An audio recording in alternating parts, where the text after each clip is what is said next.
ये आज जो हमारे यहाँ फड्डे हो रहे हैं ना, छोटी छोटी बातों के ऊपर इतने बड़े फड्डे, और यूट्यूब के ऊपर जो तमाशा है,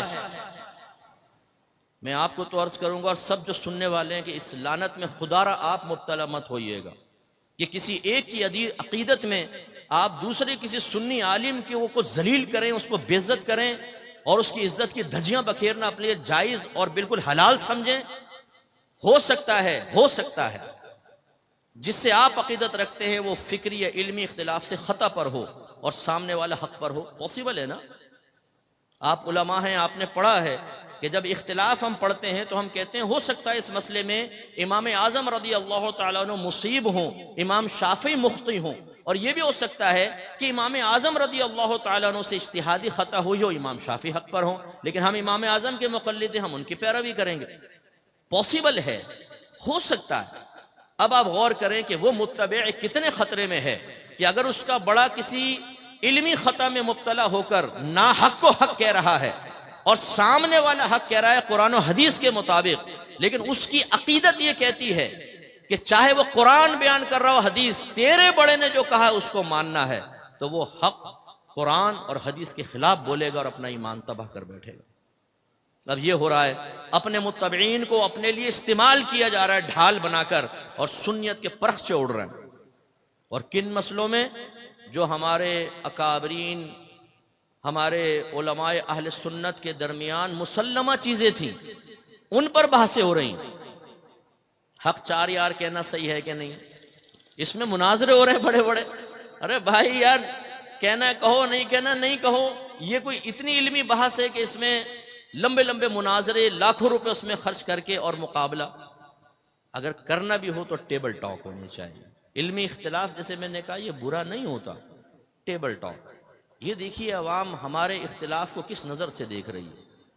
तो इसलिए अगर कोई तरबियत कबूल नहीं करता, तज़किया नफ्स अपना नहीं करता, तो खराबियां पैदा होती हैं। तकब्बुर, गुरूर, बाज़ औक़ात हमने देखा है आलिम बन जाने के बाद ऐसा कूट कूट के भरा होता है जिसकी कोई इम्तिहान नहीं। और जिसके दिल में तकब्बुर होगा कभी इस्लाह कबूल नहीं करेगा, दूसरे को हकीर समझेगा। हसद का मादा बहुत ही ज्यादा उलमा के अंदर पाया जाता है, एक दूसरे से हसद करना, किसी की तारीफ। यानी इसमें भी झगड़ा होता है कि अगर एक पोस्टर लगा है ना, शहबाज का नाम बीच में गोल में बड़ा सा कर दिया और मुफ्ती अकमल का नीचे छोटा सा कर दिया, तो इसमें इख्तिलाफ करूंगा मैं कि यार इसका बीच में मेरा नीचे, इसका इतना बड़ा नाम और मेरा इतना सा, तुमने मुझे बेइज्जत कर दिया, मैं नहीं आता। अब ये अगर कोई इस तरह की बात कहता है, क्या उसका तज़किया नफ्स हो चुका है? इतना नफ्स उस पर गालिब है कि वो बीच में नाम आ जाए और बड़ा आ जाए तो वो सातवें आसमान पे पहुंच जाएगा, और अगर छोटा नाम लिख दिया, साइड में लिख दिया, तो सातवें जमीन के तहत सरा में पहुंच गया। अरे भाई, जैसे बास कहते हैं मैं उसके पास आइंदा नहीं जाऊंगा। क्यों? मैं गया था, चाय तक को नहीं पूछा। अरे भाई, तेरी इज्जत क्या एक चाय की प्याली है कि चाय की प्याली नहीं मिली तो तू जमीन के अंदर चला गया? नहीं, मैं नहीं दी, कोई बात नहीं, मिला तो है ना, प्यार मोहब्बत से बिठाया तो है। जिसका फिर तज़किया नफ्स नहीं होता, वो अपना एहतिसाब नहीं करता, छोटी छोटी बातों को बुनियाद बनाकर, और लड़ाई झगड़ा, फितना फसाद, इख्तिलाफ राय। इसलिए हर मकतब फिक्र में होता है, लेकिन हमारे मकतब फिक्र में लेग पुलिंग में महारत तामा हासिल है, टांगे खींचने। हम कहते हैं कि भाई अगर ये ऊपर गया तो खामखा तकब्बुर में मुब्तला होगा। शैतान तकब्बुर में मुब्तला हुआ, अबा वस्तकबरा वकान मिनल काफिरीन, उसने इनकार किया, तकब्बुर किया और कुफर करने वालों में से हो गया। तो ये भी बेचारा ऐसा ना हो जाए, इसकी टांग खींचो, इसको मिट्टी में मिलाओ। दाना मिट्टी में मिलता है तो दरख्त और पौधा निकलता और फल फूल देता है। इसको आजी का दर्ज दो, ये टांग खींची सीधा नीचे। लड़ रहे हैं इलाकों के अंदर, अपने मुत्तबीन को लड़वा रहे हैं, उन्हें खराब कर रहे हैं, कोई परवाह नहीं है कि नतीजा क्या निकलेगा। इसका मतलब है कि तज़किया नफ्स को कबूल नहीं किया गया। अच्छा, हो सकता है किसी का इंतिकाल ज़हन सहाबा किराम के आपस के मुशाजरात के बारे में चला जाए। भाई उनमें भी बाहम इख्तिलाफ हुए हैं, इल्मी इख्तिलाफ भी हुए हैं, दीगर इख्तिलाफ भी हुए हैं। आजकल ये एक लहर भी चल रही है। इस सिलसिले में बस एक बुनियादी बात याद रखिएगा, अल्लाह तबारक व तआला की ज़ात कदीम है, हमेशा से है, उसकी कोई इब्तिदा नहीं। ऐसी उसकी सिफात भी हमेशा से है, क्योंकि जब ज़ात हमेशा से है, सिफात भी हमेशा से। और अल्लाह ताला की सिफात ज़ातिया में एक इल्म है और दूसरा कलाम भी है, ये दो भी हैं। अल्लाह तबारक व ताला का कलाम अजली, अल्लाह का इल्म अजली। इसका मतलब है सहाबा किराम तो अभी पैदा भी नहीं हुए, अल्लाह तबारक व ताला का उनके बारे में इरादा मौजूद, अल्लाह ताला का उनके बारे में कलाम मौजूद। अल्लाह ने कुरान में फरमाया और रदियल्लाहु अन्हुम व रदू अन, अल्लाह ताला उनसे राजी हो गया, वो अल्लाह से राजी हो गया। इसका मतलब है अल्लाह ताला सब जानता है कि सहाबा के माबैन क्या होने वाला है, क्या क्या मामले होंगे।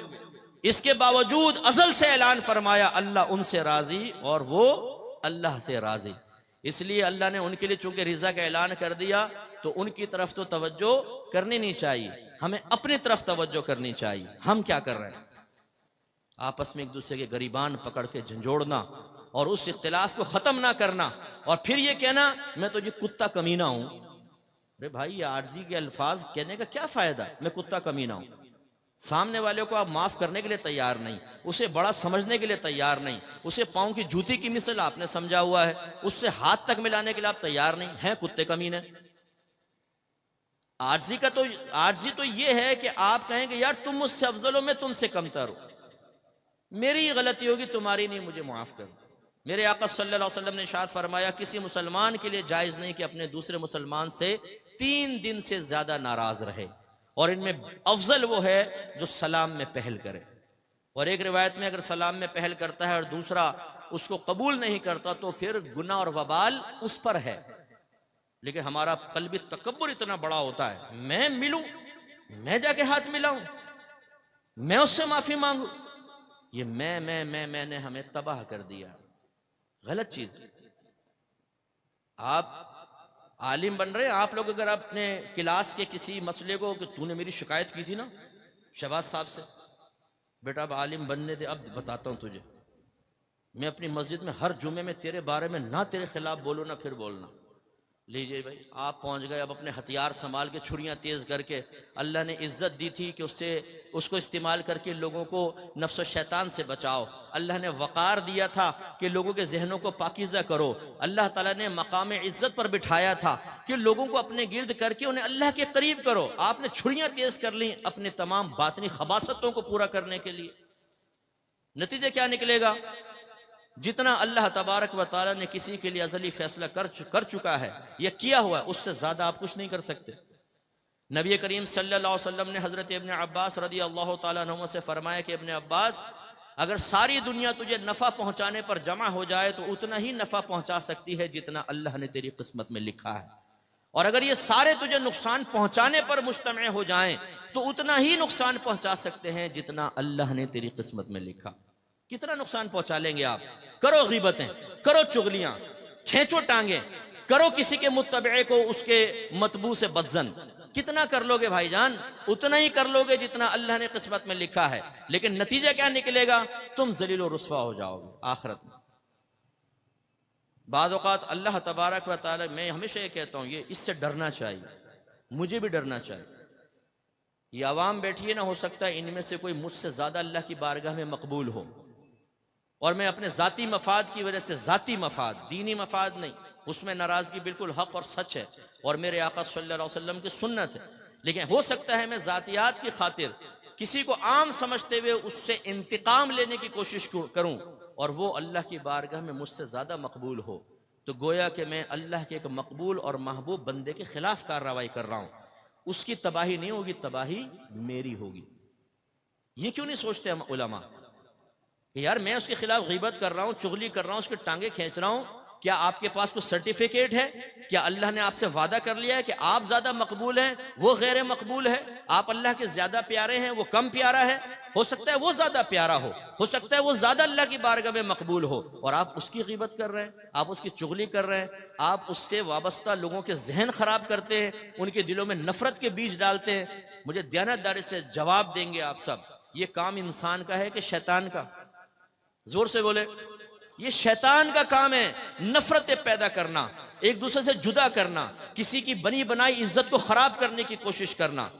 क्या आपने ये मसला नहीं सुना कि अगर एक मस्जिद बनी हुई हो, इसके करीब एक दूसरी मस्जिद कायम करना मकरूह है, उसे मस्जिद दरार करार दिया गया है। क्यों? इसलिए कि जब पहले एक सुन्नियों की मस्जिद मौजूद है, अब चाहे सुन्नी ही कोई मस्जिद बनाए, ये पहली मस्जिद के लिए तकलील जमात का सबब बनेगी, तो इसको मस्जिद दरार करार दिया है। ये मस्जिद दरार है, नहीं कायम कर सकते आप, दूसरे मुसलमान को नुकसान होगा। और यहां पे हम छुरी कांटे तेज करके इरादतन कर रहे हैं। अब मुझे समझ में नहीं आता फिर अपने शागिर्दों को कौन सा दर्स देते हैं आप? ये समझाते हैं कि देखो बेटा, उस्तादों का अदब करना चाहिए, देखो लड़ना नहीं चाहिए, देखो एक दूसरे की इज्जत करनी चाहिए। तो शागिर्द भी कहेगा हुजूर आप क्या कर रहे हैं? वो भी बच्चे तो नहीं है, सारे के सारे बालिग हैं, और ये तो 1.5 बालिग हैं। जैसे होशियार और 1.5 होशियार होते हैं ना, ऐसे ये तो बालिग नहीं, 1.5 बालिग है, नई नस्ल के बच्चे हैं ना। तो इसलिए तज़किया नफ्स को कबूल करना इंतहाई जरूरी है।